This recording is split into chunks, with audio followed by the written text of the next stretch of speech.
On this week's episode of What's Up Weekly, a historic artifact gets added to the media school. We'll tell you its nickname and the story behind it.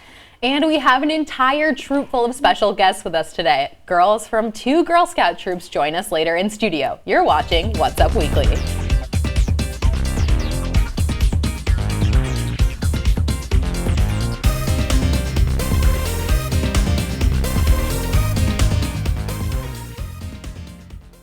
Hello, and welcome to Season 19 of What's Up Weekly. I'm Charlie Rubeski. And I'm Kendall Yankoski.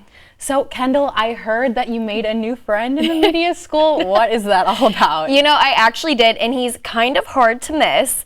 The addition that I'm talking about wasn't what you would expect for IU's bicentennial celebration. I had a chance to meet IU Media School's newest addition, a prehistoric mega sloth.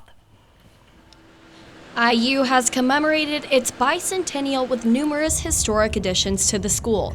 But most recently, a cardboard replica of Megalonyx jeffersoni, an extinct giant ground sloth. But this sloth, nicknamed Mega Jeff, has a lot of history to it. The one that IU had was one of the most complete ever found in North America. It came to the university in 1870. After World War II, enrollment skyrocketed, and they needed a lot more space for classrooms. And so the bones were tossed out of Owen Hall, literally into a trash pile on the side of the building. But 5 of these discarded bones were saved by a former IU professor named Newman. From those bones, among other 3D scans of sloth bones collected nationwide, the replica was digitally modeled, sliced, and laser cut. And it basically made a 10,000-piece puzzle. With this laser cut cardboard. Yeah, so we took one bone and would slice it vertically and then have to glue all of those vertical slices back together to make a 3-dimensional bone. And Mega Jeff will hopefully have a lasting impact on IU's campus, especially with how science is protected. I'm not saying that Mega Jeff is going to happen again, but we wanted to tell this story to make sure that it doesn't happen, that we treat these natural history collections with care because they hold a lot of answers to scientific questions. You can view the display anytime in IU's media school until spring break, when it begins to tour other IU campuses. For What's Up Weekly, I'm Kendall Yankoski. And that tour will last until the end of this summer. After it ends, Mega Jeff will go on display at the Indiana Geological and Water Survey Learning Lab Museum and the Indiana State Museum. With January nearing the end, we decided to catch up with IU students to see if they had been keeping up with their New Year's resolutions. What's Up Weekly reporter Aiden Whitney found out for us. Aiden? Today on the Street. We're right by Showalter Fountain, and we're going to talk about everyone's favorite thing to put off till the next day. That's right, we're asking Hoosiers about New Year's resolutions. Let's begin. Did you make a New Year's resolution this year? I did. I made a couple. Do you want to know all of them? One is just to say yes to more things, just to be more confident and do more things, and then also probably try to run a bit more this year. To only buy thrifted clothes. Is there a reason for that, or? Just to reduce my environmental impact. I've kind of a thing about this. I don't really believe in New Year's resolutions because, you can change or you can, make a change, any day of the year. You don't really need to, set a date. But, for people that, need to set a date, I think that's, it works really well for a lot of people. Have you ever actually completed a New Year's resolution? Yes, I have. What was it? I only drank water for a year. Kind of. I guess I do, but they don't really set them much. They're kind of goals throughout the year. I guess I'm also trying to learn not to beat up on myself so much when I don't follow them. But overall, I think it's important to at least try. Okay, sure. So, when was the first New Year's resolution made? Was it A, 4,000 years ago, B, 2,000 years ago, C, 300 years ago, or D, 40 years ago? Ooh, that's a tough one. I mean, I feel like they probably didn't even use the same calendar 4,000 years ago, but I'm going to say 300 years ago. You're incorrect. 2000. That is close, but incorrect. 300 years ago. That's incorrect. What's the most popular New Year's resolution? Is it A, learn a new skill, B, exercise more, C, be more fun, or D, drink more water? Oh, Okay, either B or D. I'm gonna go with B. It is B. Yeah. Definitely working out. I feel like it should be drink more water, but I might add that to mine. But I think exercise more probably. Seems like a lot of Hoosiers these days are forgetting about New Year's resolutions. I'm glad some are keeping up the tradition. Charlie, Kendall, back to you. Thanks, Aiden. The 3 most popular New Year's resolutions individuals make are exercising more, saving money, and eating healthier. Definitely need to do all 3 of those myself. And with the new year comes a new semester at IU, meaning students are taking new classes, some taught by one of Hollywood's most successful producers. You can see the stars of Batman and more recently the Joker on TV taking home awards often. But the man behind the scenes is an IU alum, here to teach students about the film industry. Executive producer of The Dark Knight and Joker's Michael Uslan teaches 2 courses that often involve Skyping in media professionals. It's magic, and the students here have got to know what tools like this are available to them to make the transition from Paoli, Indiana to Los Angeles. This is Uslan's 6th year returning to campus to teach, but you can still spot him at some of his favorite locations around campus, like Nick's in the interview. January marks the end of the holidays for most, but for people in search of a Valentine, that is not the case. The month kicks off the dating holiday, the time in between New Year's and Valentine's Day, where dating app signups spike significantly in comparison with the rest of the year. In 2019, data analysts at Coffee Meets Bagel say that the first Sunday in January alone broke a record of over 1 million messages sent on the app that day. While January and February are considered the best months for online dating, police say safety should still be a concern. Researchers at eHarmony say that the best way to stay safe during the dating holiday is to do your research, only give out your first name, be aware of the app's GPS settings, and don't link your other social media accounts to your dating app profile. Police encourage app users to keep these tips in mind during your next swipe session.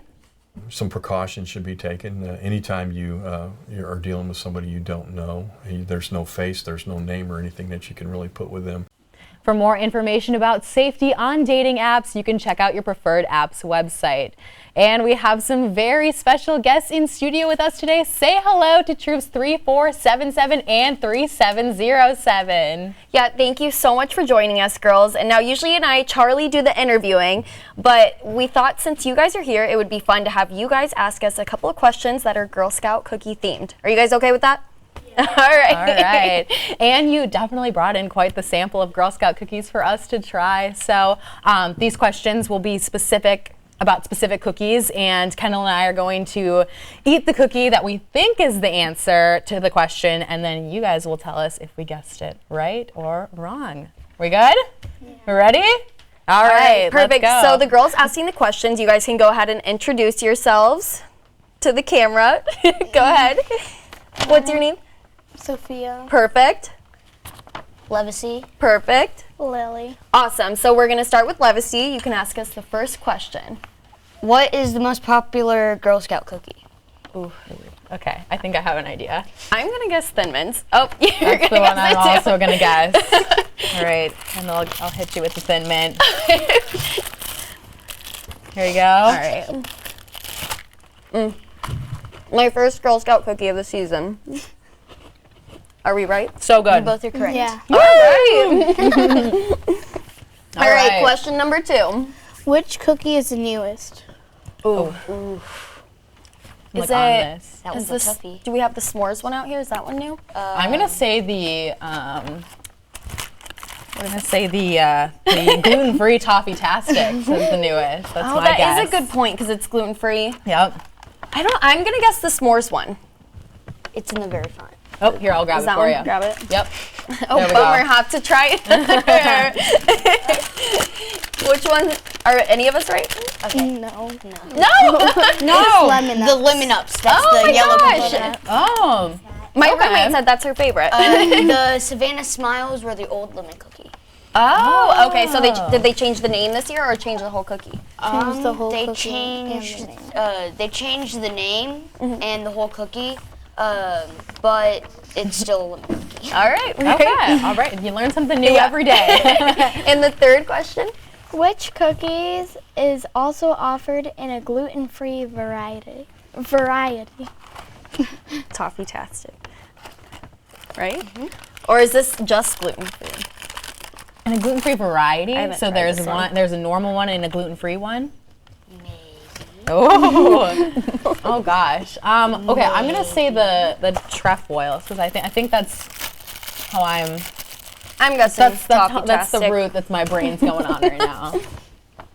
One of you are correct. One of you is correct. All right, which one?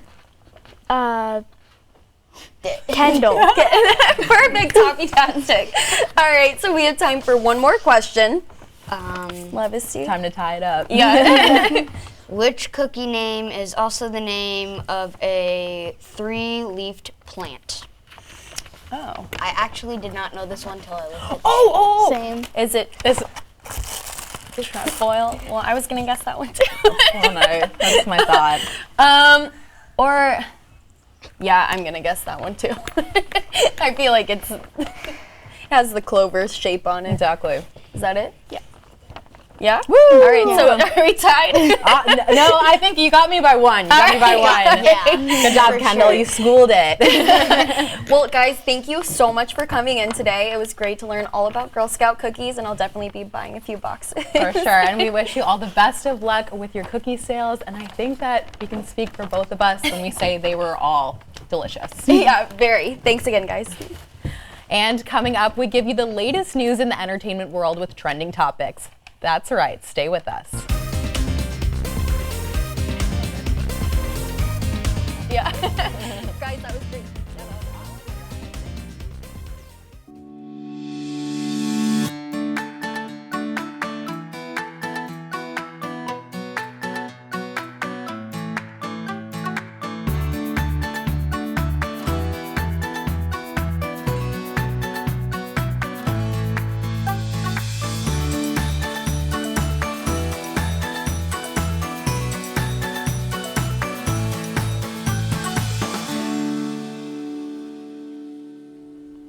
A tragedy struck over the weekend. Kobe Bryant and his 13-year-old daughter Gianna were among 9 people killed in a Calabasas helicopter crash. The NBA legend was just 41 years old.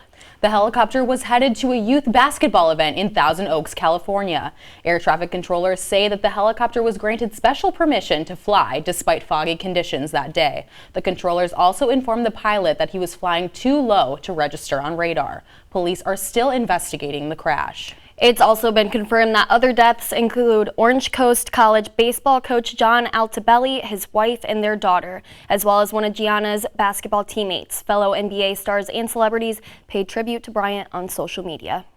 And his legacy was recognized at the Grammy Awards Sunday night as well, with tributes by Lizzo, DJ Khaled, Trevor Noah, and many more. And at the Grammys, Billie Eilish swept the categories, collecting wins for Best New Artist, Record of the Year, Album of the Year, Song of the Year, and Best Pop Vocal Album. Other notable winners included Tyler, the Creator, for Best Rap Album, and Michelle Obama for Best Spoken Word Album. And award season is not over yet. On Monday, the Oscar nominees luncheon took place on Monday, with the Oscars less than 2 weeks away. And I don't know about you, Charlie, but I'm almost more excited for the Oscars than the Grammys. I saw a lot of the nominated movies this year, like Once Upon a Time in Hollywood and The Marriage Story, so I'm anxious to see who will take home the Academy Awards. For sure, and I have heard that The Marriage Story is one so of the good. first, You have to watch it. Yeah, and one of the first Netflix original movies to really kind of win awards. Right, so yeah. That's definitely interesting to hear. Yeah. And although we don't exactly cover sports news, there's plenty of pop culture news to cover with the Super Bowl coming up this Sunday. The 49ers will face the Chiefs in Miami, Florida, and I am for sure rooting against the 49ers. That Packer loss just hit me so hard. Well, yeah, being from Wisconsin, I'm sure. And, you know, I can't lie, I'm one of those people who will only be watching for the commercials. And speaking of this year's commercials, a few have already been debuted. That's right. For the first time in 10 years, Cheetos will have a commercial in the Super Bowl, and it features MC Hammer. A teaser was released for that one, as well as Budweiser, Mr. Peanut, and even Amazon has a series of commercials featuring Ellen DeGeneres. Yeah, and I'm excited to see those, as well as the halftime show with a performance by Jennifer Lopez and Shakira, and I'm also excited to see the fate of Mr. Peanut. I heard he's back to life, so we'll see what happens with that. For sure. And that is What's Up this week. Tune in next week for more local and entertainment news. And don't forget to follow us on social media to find out what's up throughout the week. For What's Up Weekly, I'm Charlie Rubeski. And I'm Kendall and Charlee. Thanks for watching. We'll see you next week.